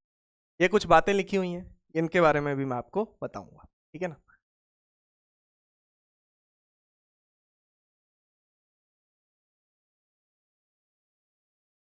अब कंडक्टर के साथ बैटरी कनेक्ट कर दी, मान लो V वोल्टेज की बैटरी कनेक्ट कर दी, ये प्लस ये माइनस कर दिया, ये प्लस ये माइनस कर दिया, तो इधर ये वाली प्लेट इधर पॉजिटिव हो गई, इधर ये वाली प्लेट क्या हो गई? नेगेटिव हो गई, ठीक है जी। अब इसकी वजह से हुआ क्या? सुनो, इसकी वजह से हुआ ये कि मान लो यहां पे इलेक्ट्रॉन है, ठीक है ना, मान लो यहां पे इलेक्ट्रॉन है। अब पॉजिटिव से नेगेटिव क्या होती है? इलेक्ट्रिक फील्ड होती है। पॉजिटिव से नेगेटिव क्या होती है? इलेक्ट्रिक फील्ड होती है। तो जब बैटरी कनेक्टेड है तो इलेक्ट्रिक फील्ड जनरेट हो गई, किसके अंदर? कंडक्टर के अंदर। जब बैटरी कनेक्टेड है तो इलेक्ट्रिक फील्ड जनरेट हो गई, किसके अंदर? कंडक्टर के अंदर। इलेक्ट्रोस्टैटिक्स में याद करो, हमने कहा था कि electric field inside an isolated conductor zero होती है, इलेक्ट्रोस्टैटिक शील्डिंग। हाँ, आइसोलेटेड बोला था, मतलब अगर बैटरी कनेक्टेड नहीं है तो कंडक्टर के अंदर इलेक्ट्रिक फील्ड जीरो होगी, लेकिन अगर बैटरी कनेक्टेड है तो फिर इलेक्ट्रिक फील्ड जीरो नहीं होगी। यहां पे देख लो, कनेक्टेड है, आइसोलेटेड नहीं है, तो इलेक्ट्रिक फील्ड यहां पे है, ठीक है जी। अच्छा, अब इस इलेक्ट्रिक फील्ड के अंदर नेगेटिव चार्ज रखा हुआ है, इस इलेक्ट्रिक फील्ड के अंदर क्या रखा हुआ है? Negative charge. ये कौन है? Negative charge. तो नेगेटिव चार्ज पे उल्टा फोर्स लगेगा, नेगेटिव चार्ज पे उल्टा फोर्स लगेगा, E into into capital E, ये फोर्स लगेगा। तो ये इलेक्ट्रॉन की कोशिश क्या होगी कि मैं इधर पहुंचूं। भाई ये इलेक्ट्रॉन नेगेटिव चार्ज है, चलो ऐसे सोचो, इलेक्ट्रिक फील्ड को मारो गोली, एक गोली नहीं मारनी, मतलब पढ़ना तो उसे भी है। आप सीधा सोचो कि इलेक्ट्रॉन कौन है? नेगेटिव, तो ये किस तरफ जाना चाहेगा? पॉजिटिव की तरफ, बस। भाई सोच का ही तो फर्क है, नजरिए को अगर हम चेंज कर लें तो मुश्किलें जिंदगी की आधी आसान हो जाती। सिर्फ नजरिए को चेंज करने की बात है, सब कुछ हमारे दिमाग में है, मुश्किलें भी हमारे दिमाग में हैं और उनका हल भी हमारे दिमाग। ठीक है, बाहरी चीजों से मुश्किलें आ सकती, हिम्मत करो उनका सामना करो, हिम्मत करो उनका सामना करो। अब यहां पे देखिएगा, ये पॉजिटिव ये नेगेटिव, इलेक्ट्रिक फील्ड जनरेट हुई, इलेक्ट्रिक फील्ड के उल्टा फोर्स लगेगा क्योंकि नेगेटिव चार्ज है। फोर्स क्या लगेगा? चार्ज इंटू इलेक्ट्रिक फील्ड होता है, तो चार्ज इंटू इलेक्ट्रिक फील्ड, ठीक है जी। तो इलेक्ट्रॉन पे फोर्स इस तरफ लगेगा, तो इलेक्ट्रॉन कोशिश करेगा इधर जाने की। लेकिन एक बात बताओ, क्या इलेक्ट्रॉन इधर जा पाएगा? क्या इतना इजीली चला जाएगा? क्या सच में इतना इजीली चला जाएगा? बताओ भैया, क्या सच में इलेक्ट्रॉन इतना इजीली दूसरी तरफ पहुंच जाएगा? अरे नहीं भैया, कोलिजन भी तो होंगे रास्ते में, कोलिजन भी तो होंगे रास्ते में, रास्ते में कोलिजन भी तो होंगे। लेकिन हां, इससे एक फायदा हो गया, इससे एक फायदा हो गया है कि बैटरी ने डायरेक्शन प्रोवाइड कर दी है मूविंग इलेक्ट्रॉन्स को। भाई जब तक बैटरी नहीं लगी थी तो कैसा मोशन था? Random thermal motion, random thermal motion, इधर उधर भाग रहे थे, कोई जिंदगी में लक्ष्य नहीं था कि हमें कहां जाना है। लेकिन अभी जब बैटरी आ गई है तो इलेक्ट्रॉन की जिंदगी में लक्ष्य आ गया है कि मेरे को पॉजिटिव प्लेट तक जाना है, इलेक्ट्रॉन को पॉजिटिव प्लेट से प्यार है, तो इलेक्ट्रॉन उसे पाने के लिए उधर जाएगा ही जाएगा। पहले उसे पता ही नहीं था किधर जाना है, उसकी जिंदगी में कोई टारगेट ही नहीं था, अब टारगेट आ गया उसकी जिंदगी। अब उसकी जिंदगी में क्या आ गया? टारगेट आ गया है। तो पॉजिटिव प्लेट की तरफ जाना चाहता है। कौन? इलेक्ट्रॉन। जिंदगी में प्यार आ गया है। जिंदगी में प्यार आ गया है तो आप मुश्किलों से लड़ लेते हो। वैसे ही इलेक्ट्रॉन की जिंदगी में भी प्यार आ गया है। जिंदगी में कौन आई? प्लेट आई। कौन सी? Positive plate. हालांकि उसकी औकात से बहुत बड़ी है, फिर भी आई तो है ना। प्यार तो प्यार है। प्यार ये सब कौन देखता है? बड़ा छोटा ये सब नहीं देखता। प्यार क्या देखता है? बस प्यार है, दिल को चीज अच्छी, बात और कुछ भी है ना। तो यही इलेक्ट्रॉन की जिंदगी में हुआ है। तो ये लड़ झगड़ के कभी ना कभी पहुंच ही जाएगा। अगर हीरो को, मान लो ये हीरो है, इसको लड़की तक पहुंचना है, बीच में गुंडे हैं। बीच में गुंडे कौन है? टकराव, जो कोलिजन्स होंगे, टकराव जो कोलिजन्स होंगे वो गुंडे हैं। तो इसको यहां तक पहुंचना है, तो हीरो को अगर लड़की तक पहुंचना है तो भैया गुंडों को मार मार के, मार धाड़ के कभी ना कभी पहुंच ही जाएगा।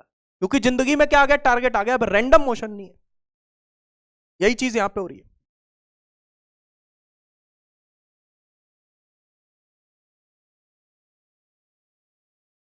ये इलेक्ट्रॉन को यहां पे पहुंचना है तो इधर गया, इधर गया, इधर गया, इधर गया, इधर गया, इधर गया, इधर गया, इधर गया।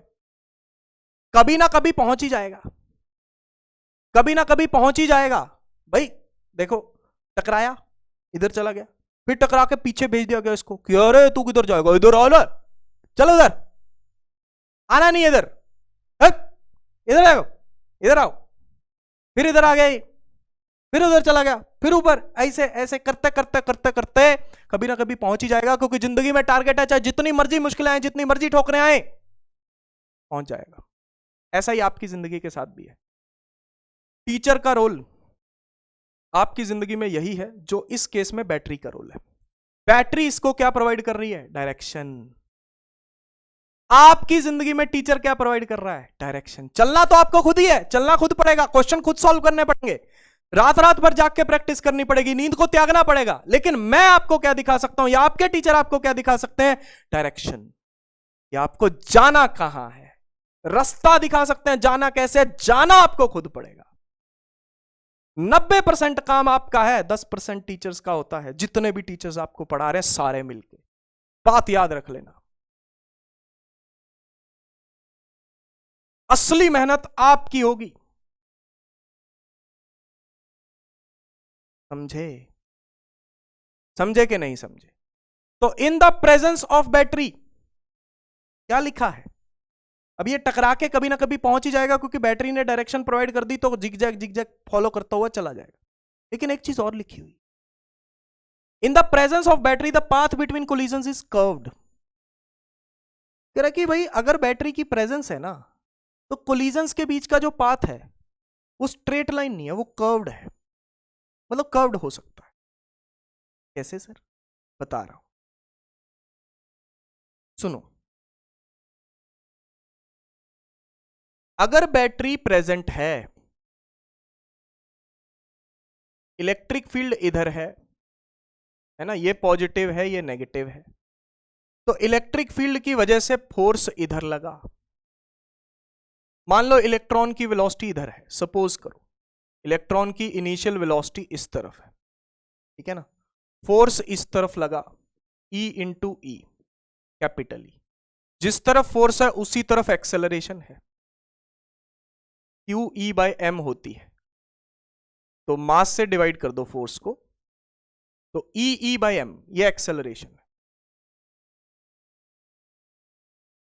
इलेक्ट्रिक फील्ड कांस्टेंट है। इलेक्ट्रिक फील्ड क्यों डेवलप हुई? बैटरी की वजह से। अगर बैटरी की वोल्टेज कांस्टेंट है तो इलेक्ट्रिक फील्ड भी कांस्टेंट होगी, तो एक्सेलरेशन भी कांस्टेंट होगी। ये कांस्टेंट है। अब इलेक्ट्रॉन की इनिशियल वेलोसिटी तो किसी भी तरफ हो सकती है। इलेक्ट्रॉन की इनिशियल वेलोसिटी तो किसी भी तरफ हो सकती है भाई, है ना, किसी भी तरफ हो सकती है, कोई दिक्कत नहीं। इलेक्ट्रॉन की इनिशियल वेलोसिटी किसी भी तरफ हो सकती है, लेकिन एक्सेलरेशन इस तरफ है।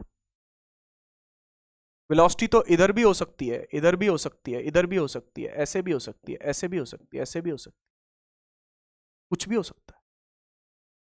ठीक है ना। तो वेलोसिटी ऐसे है, एक्सेलरेशन ऐसे है, उन दोनों के बीच में एंगल थीटा। जब भी ऐसा होगा और एक्सेलरेशन कांस्टेंट होगी, एक्सेलरेशन कांस्टेंट होगी और इनिशियल वेलोसिटी का एंगल थीटा होगा एक्सेलरेशन के साथ, तो पाथ पैराबोलिक होगा। तो पाथ पैराबोलिक होगा, या फिर आप सीधा बोल दो कर्व्ड बोल दो। पाथ कैसा होगा? कर्व्ड होगा भाई।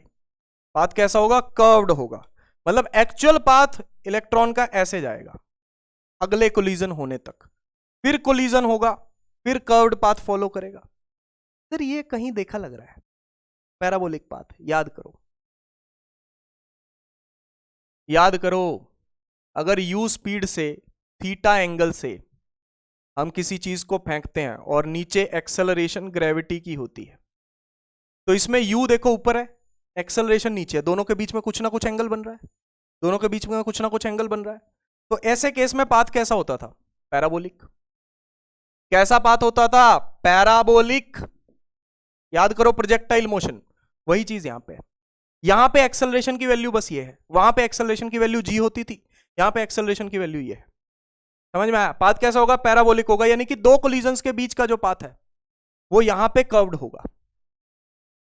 दो कोलिजन्स के बीच का पाथ यहां पे स्ट्रेट लाइन नहीं होगा, दो कोलिजन्स के बीच का पाथ कैसा होगा? कर्व्ड होगा। याद रहेगा? हाँ। तो बैटरी ने क्या प्रोवाइड की? डायरेक्शन प्रोवाइड की। तो जिगजैग पाथ को वो फॉलो करता हुआ, कर्व्ड पाथ को वो फॉलो करता हुआ, दो कोलिजन्स के बीच कर्व्ड पाथ को फॉलो करता हुआ कभी ना कभी यहां पे पहुंच ही जाएगा, कभी ना कभी यहां पे पहुंच ही जाएगा। समझे? पहुंच जाएगा, अच्छे से पहुंच, कोई दिक्कत वाली बात नहीं, जरूर पहुंचेगा, जरूर पहुंचेगा भाई। ठीक है ना? चांस ही नहीं है कि ना पहुंचे, क्योंकि उसकी जिंदगी में उसको क्या मिल गया है? टारगेट मिल गया, तो पहुंचेगा ही। Yes sir. आगे बढ़ते हैं, ध्यान दीजिए। अब हम बात कर रहे हैं ड्रिफ्ट वेलोसिटी के बारे में। ड्रिफ्ट वेलोसिटी, ड्रिफ्ट वेलोसिटी का क्या मतलब है?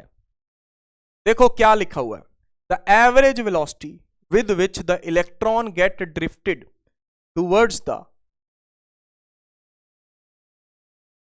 Positive end of the conductor is called drift velocity या speed.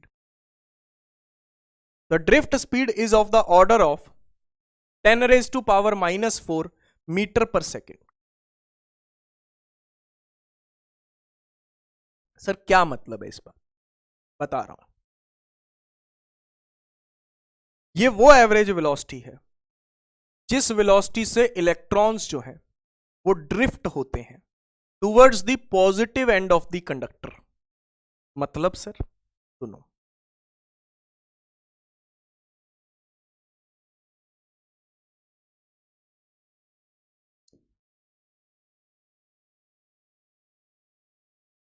ये वोल्टेज लगी, ये पॉजिटिव है, ये नेगेटिव है।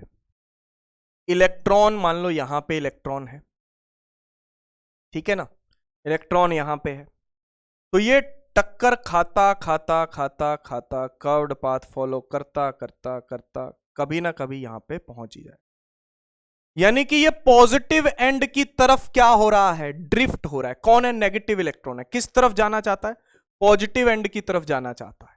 किस तरफ जाना चाहता है? पॉजिटिव एंड की तरफ ड्रिफ्ट होना चाहता है। बहुत सारे धक्के बीच में खाने पड़े होंगे, और ऐसा एक इलेक्ट्रॉन नहीं, बहुत सारे इलेक्ट्रॉन्स हो, ऐसा एक इलेक्ट्रॉन नहीं, बहुत सारे इलेक्ट्रॉन्स हो। ठीक है जी?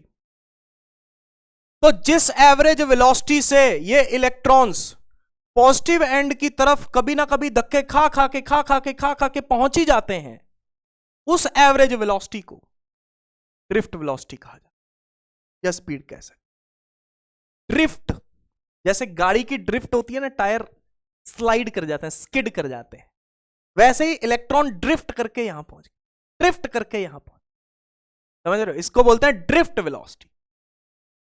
ड्रिफ्ट स्पीड बड़ी कम होती है क्योंकि धक्के बहुत खाने पड़ते हैं। रैंडम स्पीड तो बहुत ज्यादा होती है, 10⁵ metre per second. Drift velocity देखो 10⁴ -4, 4 में भी -4 है ना, तो बड़ी कम होती है ये इतनी ज्यादा नहीं होती। तो ये बात का ध्यान रखना भाई, ठीक है ना? ये इतनी ज्यादा नहीं होती है। That should be really really clear to you. बिल्कुल क्लियर होना चाहिए, ठीक है जी, ओके।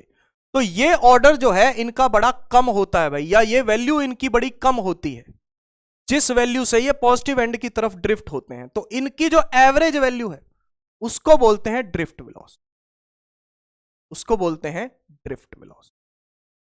समझ गए, समझ गए, ओके। अब इसकी वैल्यू, अब इसकी वैल्यू निकालते हैं, ठीक है ना, इसकी वैल्यू नहीं, एक सेकेंड, ये तो बाद में करेंगे, हाँ अब इसकी वैल्यू निकालेंगे, इसके लिए इसकी करेंगे डेरिवेशन, इसकी डेरिवेशन अब हम यहां पे करेंगे, इसकी डेरिवेशन करेंगे भाई यहीं पे। सर कैसे, समझो। डेरिवेशन करने के लिए कुछ बेसिक बेसिक चीजें पता होनी चाहिए।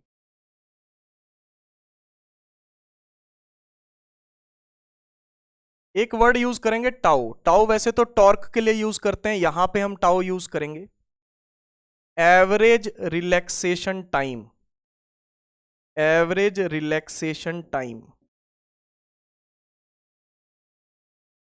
Average relaxation time. Relaxation time क्या होता है sir? Time between two successive collisions, time between two successive collisions, दो कोलिजन्स के बीच का टाइम, उसको कहते हैं रिलैक्सेशन टाइम। जैसे मान लो कि भाई किसी का पहला कोलिजन हुआ, रिलैक्स, खुद सोचो ना, रिलैक्स करने का टाइम, खुद सोचो रिलैक्स करने का टाइम, मान लो कि यहां से ये यहां तक गया, तो बीच का टाइम रिलैक्सेशन टाइम होगा, इसको टाउ 1 बोल देते हैं। अगला कोलिजन होने तक फिर ये रिलैक्स है, इसको कोई कोलाइड नहीं कर रहा, जैसे हम जिंदगी में रिलैक्स करते हैं तो इलेक्ट्रॉन्स भी रिलैक्स करते हैं, ये टाउ 2। फिर अगला कोलिजन होने तक रिलैक्सेशन टाइम टाउ 3, ऐसे करते करते सारे कोलिजन्स के बीच के जो टाइम है उनको क्या बोलते हैं? Relaxation time. क्या बोलते हैं? Relaxation time. उन सब का अगर एवरेज कर दूं तो उसे बोला जाता है एवरेज रिलैक्सेशन टाइम। उन सब का अगर मैं एवरेज कर दूं तो उनको बोला जाता है एवरेज रिलैक्सेशन टाइम। दो कोलिजन्स के बीच के टाइम को क्या कहते हैं? Relaxation time. उन सब का एवरेज कर दूं तो वो क्या आएगा? Average relaxation time. समझ गए? अब सर डेरिवेशन कैसे करोगे? सुनो, देखो, एक्सेलरेशन ई बाय एम, क्या ये कांस्टेंट है? अगर एक्सेलरेशन कांस्टेंट होती है तो इक्वेशन ऑफ मोशन वैलिड होती है। तो v is equals to u plus a t valid है, v is equals to u plus a t valid है, ये वैलिड है। ठीक है जी, ये लगाऊंगा। अब कैसे लगाऊंगा? अब सुनो इस बात को, अगले पेज पे इसके लिए हमें जाना पड़ेगा, इसको लगाने के लिए हमें अगले पेज पे जाना पड़ेगा। चलिए सर, फिर चलिए, किस बात की दे, सुनो।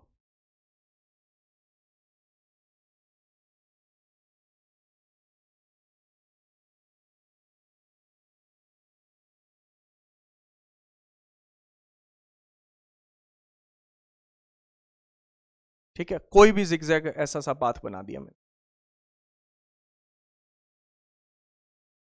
विदाउट बैटरी जो स्पीड्स हैं उनको हम बोल रहे हैं यू। विदाउट बैटरी जो स्पीड्स हैं u1, u2, u3, जो स्पीड्स हैं उनको बोल रहे हैं हम u। Without battery, without battery जो इनिशियल वेलोसिटी है उसको u बोल रहे हैं। विदाउट बैटरी जो इनिशियल वेलोसिटी है उसको u बोल रहे हैं। बैटरी के आने के बाद जो वेलोसिटीज आई हैं इलेक्ट्रॉन्स के पास उनको हम v1, v2, v3 up to vn बोल रहे हैं।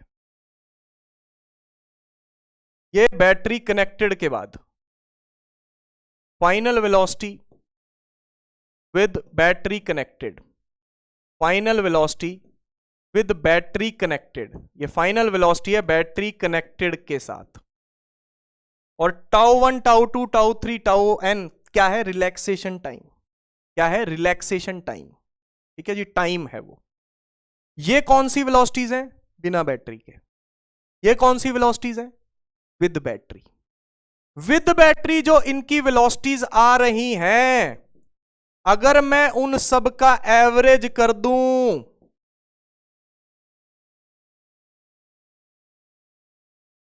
तो उस एवरेज को बोलेंगे VD, यानी कि ड्रिफ्ट वेलोसिटी।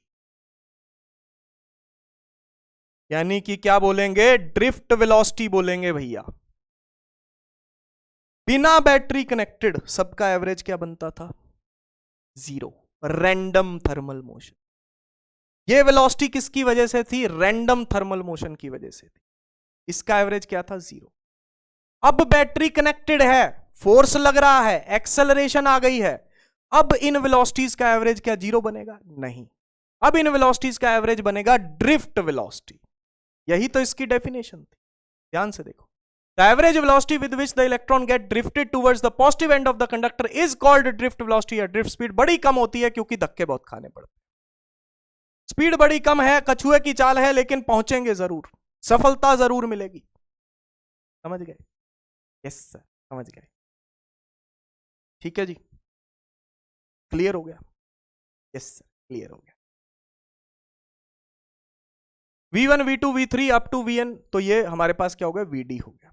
ठीक है ना, ड्रिफ्ट वेलोसिटी एवरेज। तो इसका फॉर्मूला क्या बनेगा सर? इसका फॉर्मूला क्या बनेगा वो हम करते हैं। इसका फॉर्मूला बनाते हैं। देखो, हमें पता है कि V is equals to U plus AT है। ठीक है ना। एक्सेलरेशन तो सबके लिए सेम है, ये तो कांस्टेंट है। तो V1 is equals to U1 plus A tau 1 लिख सकते हैं, क्योंकि T की जगह टाउ लिखना टाइम। सिमिलरली दूसरे के लिए A टाउ 2, सिमिलरली तीसरे N के लिए UN plus A tau N क्या लिख सकते हैं? यस सर, लिख सकते हैं।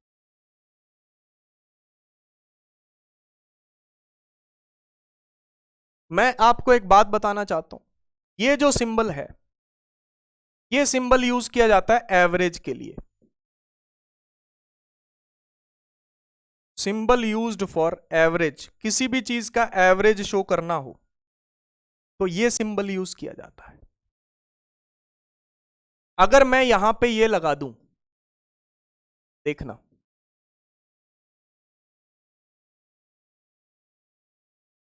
तो ये एवरेज का सिंबल है भाई। अगर मैं यहां पे ये लगा दूं तो ये एवरेज का सिंबल है। V का एवरेज, U का एवरेज, AT का एवरेज। V का एवरेज, U का एवरेज, AT का एवरेज। V का एवरेज, U का एवरेज, AT का एवरेज। समझ पा रहे हो? मतलब ये V एवरेज लिखने का मतलब पता क्या है? ये, इसका मतलब ये है, इसका मतलब देखो, U1 U2 up to UN by N, इसका मतलब क्या है? इसका मतलब है ये। समझ पा रहे हो? समझ पा रहे हो कि नहीं समझ?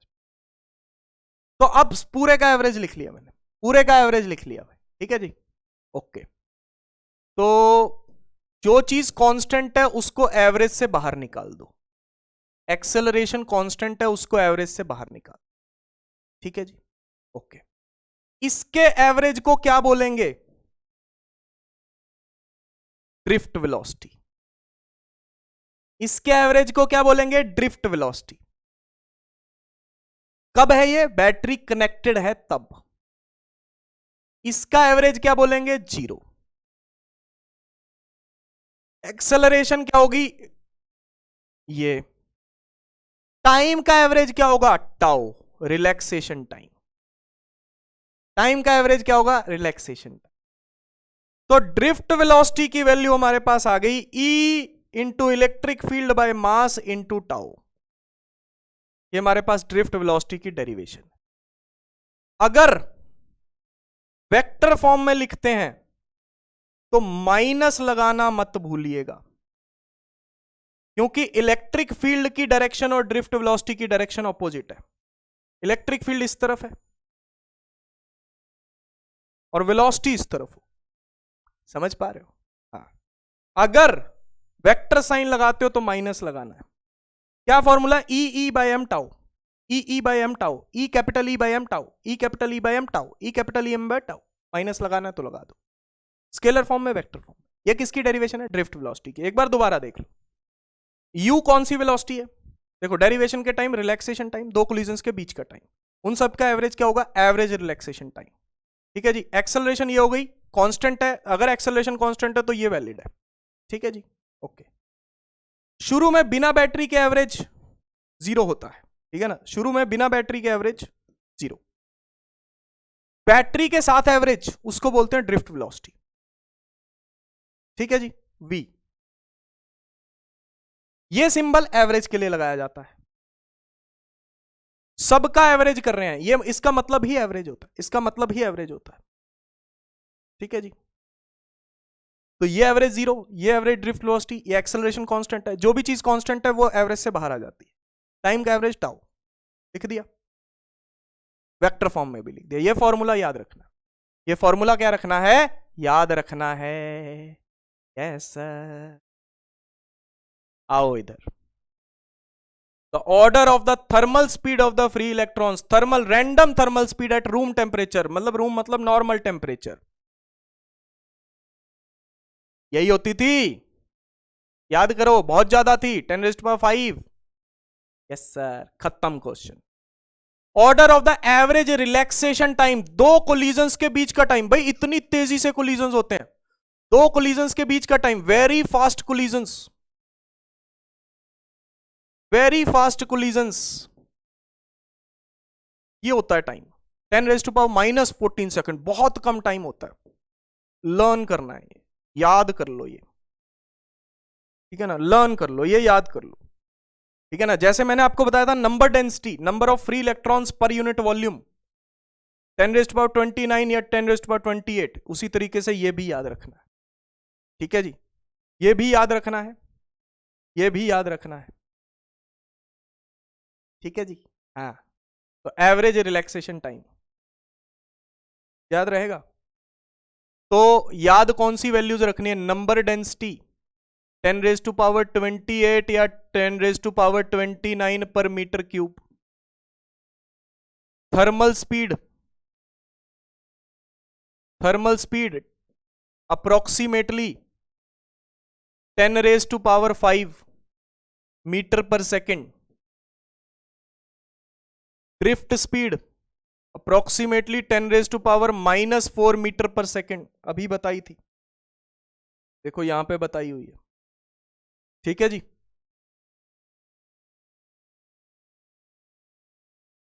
Relaxation time 10⁻⁻14 second. लर्न कर लेना, इनको याद कर लेना, टीबी स्पेशल वैल्यूज याद रखनी है भाई। ठीक है जी। तो आज का हमारा लेक्चर ड्रिफ्ट वेलोसिटी की डेरिवेशन पे खत्म होता है, और ये डेरिवेशन आपको बोर्ड्स के लिए वैसे भी करनी है। बाकी की जो चीजें हैं, लेके तो मैं ज्यादा आया था, लेकिन आज के लिए इतना ही बहुत है भैया। आपको 1.5 घंटे से, अभी हम ज्यादा नहीं करेंगे, वो तब करेंगे हम जब जरूरत होगी। जब जरूरत होगी तो मुझे पता ही है, आपको भी पता है कि करना ही पड़ता है, और मैं करूंगा भी, ठीक है ना? लेकिन अभी नहीं, अभी रिलैक्स रहो, बिंदास रहो, प्रैक्टिस कर लो। प्रैक्टिस शीट मिलेगी आपको, बैच में मिलेगी, ऐप पे जाना पड़ेगा तब मिलेगी। कुछ लोग अभी भी मेरे को मैसेज करते हैं कि डीपीपी नहीं आ रही है उसमें। बेटा डीपीपी के साइड में जब राइट स्वाइप करोगे तो डीपीपी पीडीएफ लिखा होगा, उसमें मिलेगी। आप डीपीपी में कुछ नहीं मिलेगा, वो खाली होगा, डीपीपी पीडीएफ में मिलेगा। धन्यवाद, फिर मिलेंगे अगली क्लास में, तब तक के लिए शुक्रिया, और जिंदा रहे तो फिर मिलेंगे। Bye bye bye bye bye bye bye.